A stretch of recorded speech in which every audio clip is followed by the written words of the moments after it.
US President Donald Trump has warned that Iran would be blown off the face of the earth if it attacks United States ships as tensions around the Strait of Hormuz push the truce between the two countries to the brink. Hostilities were renewed in the region on Monday as Iran attacked the United Arab Emirates, and Trump said the US military shot down 7 small Iranian boats near Hormuz.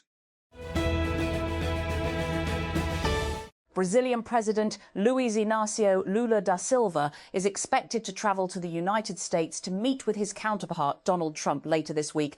According to media reports, the Brazilian paper O Globo first reported the planned trip on Monday. The Reuters news agency also reported later in the day, citing 2 anonymous Brazilian officials, that Lula would travel to the US in the coming days. One source said he was travelling on Wednesday for a meeting with Trump the following day. And in the long-running saga that is Cerebras Systems' IPO, the finish line is finally in sight. The AI chipmaker said on Monday that it is preparing to sell 28 million shares at $115 to $125 a share. This would raise $3.05 billion and give it a $26.6 billion market cap at the high end. That would be a nice bump in just a couple of months for the late investors who piled into its $1 billion Series H at a $23 billion valuation in February. And it would also be a boon to OpenAI and a few of its executives. Russia and Ukraine have declared competing unilateral ceasefires in their 4-year war. Russia announced on Monday that its ceasefire would be between May 8 to 9, when it traditionally marks Victory Day in the Great Patriotic War, as it calls World War II, with a major military parade in Moscow. Kyiv said later that it was calling its own ceasefire for May 5 to 6. And Israeli forces detained 2 activists after stopping the Gaza-bound Sumud flotilla off the coast of Greece. It happened in international waters nearly 1,000 kilometers from the Strip.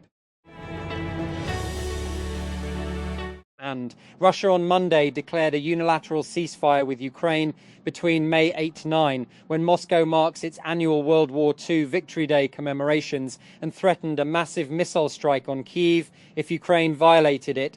Ukraine responded by declaring a truce of its own between May 5-6, saying it was not serious to expect it to observe a ceasefire during a Russian military holiday.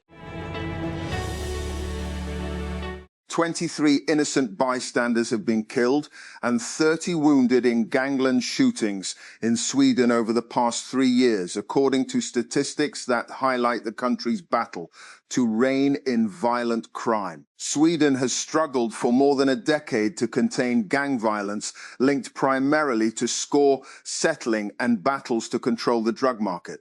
The innocent victims include people hit by stray bullets, cases of mistaken identity, and relatives of targeted gang members, according to the police statistics released on Monday. And the leader of Mali's military government, Assimi Goïta, has taken on the role of defense minister following the killing of the previous minister in last week's uprising by rebel groups. State television channel ORTM reported on Monday that Goïta was taking on the post following the death of Sadio Kamara in large-scale attacks by an al-Qaeda-linked group working with Tuareg separatists. Former Andreessen Horowitz investor Katie Haun announced on Monday in a press release that her firm has raised $1 billion across new funds to continue its thesis of backing crypto and blockchain. The capital will be spread across startups at early and later stages, Bloomberg reported, and within the crypto and blockchain space, it will be used to back startups focused on alternative assets like gold and other commodities, the agentic economy and financial services. And image model releases are driving growth for AI mobile apps, generating 6.5x more downloads than traditional model updates, according to a new report from app intelligence provider AppFigures. This marks a shift from earlier days when the release of new models powering the conversational experiences drove more demand, alongside the new features like a voice chat interface.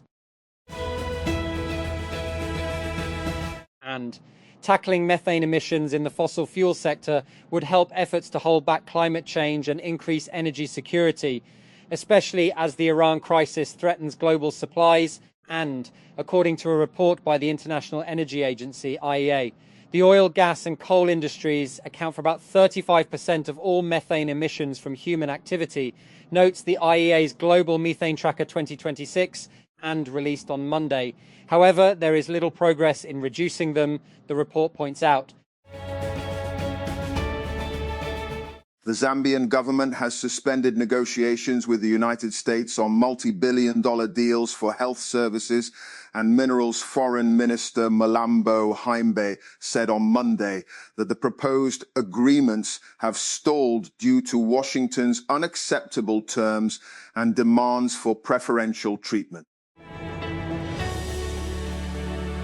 The United Arab Emirates, UAE, on Monday formally withdrew from the Organization of Arab Petroleum Exporting Countries, SOPEC, just days after exiting another bloc which shocked energy markets. The announcement follows the UAE's earlier exit from OPEC and the wider OPEC Plus alliance. Islamabad, the National Accountability Bureau, NAB, Karachi on Monday, announced the recovery of 80 acres of government land illegally allotted to Baria town in the Gulshan-i Salmast housing scheme in Hyderabad's Der Ganjo Takar. A press release said, according to the press release, the land worth $6 billion was located in a prime area of Hyderabad district. And public opinion within parts of the American Jewish community on the US-led war against Iran has shown a noticeable shift, with support easing and opposition rising over time, according to a recent survey. While different polls focus on different segments of the community, both point to growing reservations about the campaign as it has progressed. The Pakistan Navy and Pakistan Maritime Security Agency, PMSA, provided humanitarian assistance to over half a dozen sailors stuck aboard an offshore tug and supply vessel in the Arabian Sea, security sources said on Monday. The rescue and support operation for the crew, which included 6 Indians and 1 Indonesian national, was initiated after the Maritime Rescue and Coordination Centre in Mumbai contacted Pakistani authorities and requested assistance. The United States Supreme Court has temporarily reinstated a rule allowing an abortion pill to be prescribed through telemedicine and dispensed through the mail, lifting a judicial ban that narrowed access to the medication nationwide. Justice Samuel Alito issued an interim order on Monday, pausing for 1 week a decision by the New Orleans-based 5th U.S. Circuit Court of Appeals to reimpose an older federal rule requiring an in-person clinician visit to receive mifepristone. A car has been driven into a crowd in the German city of Leipzig, killing at least 2 people. Police said the driver had been arrested and was no longer considered a threat, but offered no additional details. Emergency services declared a mass casualty incident. Nearly a week after the makers of the popular web server management software cPanel and web host manager WHM alerted users of a critical flaw in its software, hackers are still targeting thousands of websites that use the vulnerable software. As of Monday, there are more than 550,000 potentially vulnerable servers running cPanel, a number that has remained stable for days. And there are now around 2,000 cPanel instances likely compromised, down from around 44,000 on Thursday. These statistics are published by Shadow Server, a non-profit organisation that scans and monitors the internet for cyber attacks. Following a directive from the Board of Revenue Punjab, district administrations across the province have started revising property valuation rates. Sources told Pro-Pakistani that the Prime Minister has been briefed that reducing tax-related friction in the property sector could help attract investors from the United Arab Emirates and other Gulf countries. Deputy Prime Minister Ishaq Dar was informed by the Petroleum Ministry on Monday that the country has sufficient reserves of Pehel products till the third week of June. The information was conveyed to the Deputy Premier during a high-level meeting to review the country's petroleum, oil and lubricants stock position.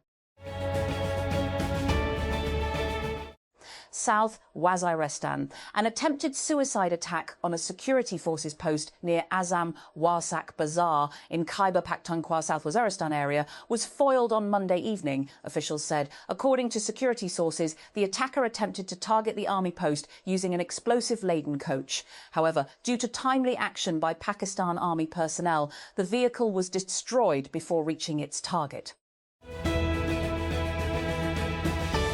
Rudy Giuliani, the former New York City mayor and longtime champion of President Donald Trump, is recovering from pneumonia and is now breathing on his own, according to his spokesman. In a statement on X, spokesman Ted Goodman said that Giuliani has had restrictive airway disease since the 9/11 terror attacks that diminished his ability to fight off pneumonia. Austria has expelled 3 Russian diplomats, accusing them of spying. The diplomats, who have already left the country, used a forest of antennas installed on the roofs of diplomatic buildings to gather information, Foreign Minister Beat Meinl-Reisinger said. Britney Spears will avoid jail time after she agreed to plead guilty to a lesser charge following her arrest on suspicion of driving under the influence. A lawyer for the 44-year-old appeared in court on Monday and pleaded guilty to reckless driving involving drugs or alcohol. Spears was not required to attend the hearing.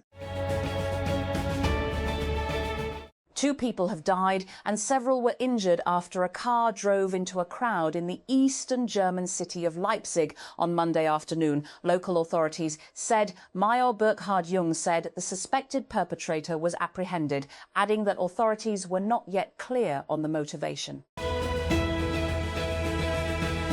At least 1 person has been killed after a car struck several people in the eastern German city of Leipzig, local authorities said Monday. 2 other people were severely injured and have been taken to hospital, while 20 more have been affected, according to Axel Schuh, the head of Leipzig's fire brigade. And GameStop made an unsolicited $56 BN bid to acquire e-commerce giant eBay, a company with a market value nearly 4 times higher. As the video game retailer seeks to boost profitability, eBay confirmed the offer on Monday and said that there had been no prior discussion or outreach with GameStop before receiving the offer.